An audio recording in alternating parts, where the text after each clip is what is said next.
talking to legendary coach JGilliam, and we're discussing some of the things in reference to the athletic program at Tennessee State University, as well as some of the notable personalities associated with that particular program. Of course, Coach, let's continue our discussion. The final thing that I learned from Ed Temple, and it might have been the most important of all, Doctor, was that athletics only has a place in schools if they emphasize academics.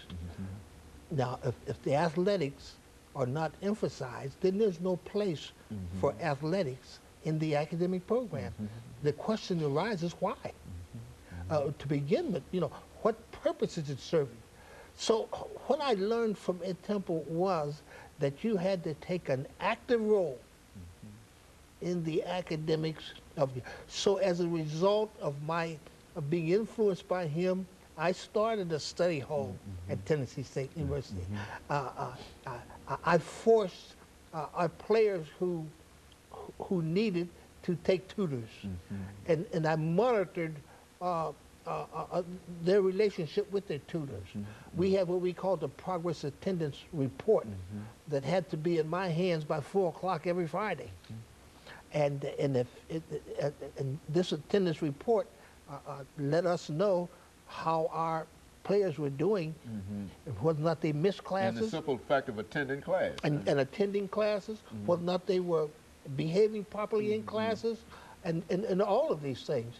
And taking this active role in the life, I think is extremely important. Today, if I looked out over our state of Tennessee, I relate Pat Summitt and Ed Temple similar in that they pay attention to all those levels of their athletes. So their graduation numbers are just phenomenal. Their success with their athletes is outstanding. Those people go on beyond. And then as Ed Temple, and I think Coach Summitt, they follow their athletes even after they leave them. And they're there for them, even way after they've left. But they do an outstanding job. I think that a youngster between 17 and 23 in college, they're making decisions that are that affect the rest of their lives. But the problem is, these are the first times that those young people have an opportunity to make this. Before this, their parents made all of the important decisions in their life. Now, all of a sudden, these youngsters are making life-affecting decisions with minimal background experience in making these kinds of decisions.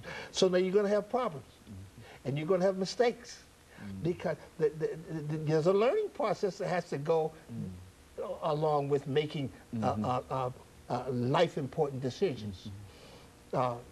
I'm really interested in the situation there with Pac-Man, because my experience tells me this, Doctor, that if a youngster comes to you from a situation that has not had the discipline, that is a poverty situation, that has not had the tutoring and the leadership, you can't leave those to their own devices. These kinds of youngsters must be handled with a short leash. They must be handled in a serious, no joking kind of thing, because there's so much that needs to be done in their lives. Now, you can't leave them to their own devices. You can't be, well, I guess, easy with them. You must be fair. You must be honest.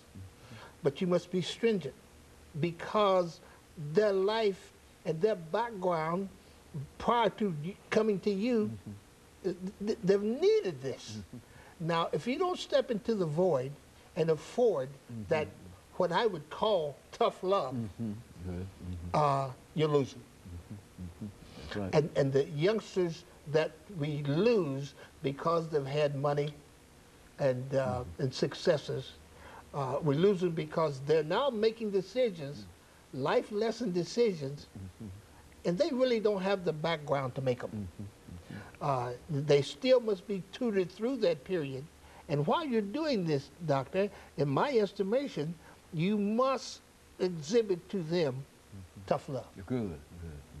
And without it, they will be at their own devices too often, and there's where trouble starts.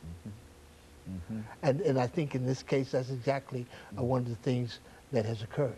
You know, you've dealt with a number of pro athletes, sending them from Tennessee State University to the big league, so to speak. What are some of the characteristics you think that over the last 4 minutes, and let's talk about it from that perspective, what are some of the characteristics that you think are necessary in order for a person to make it at that level, at the next level?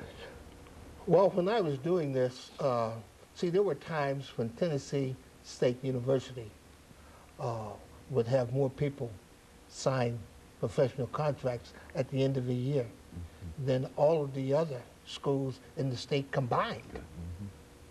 That seems a little, but that's true. What I found was that our kids,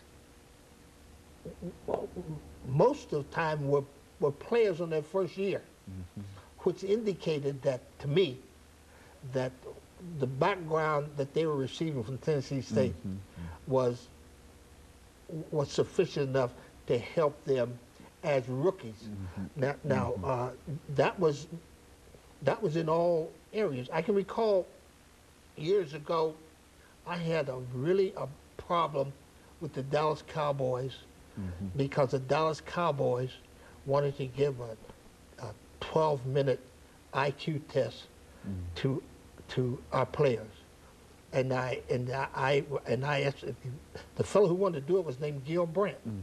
And I asked Gil, I says, now, do you give this same test to the players in Notre Dame?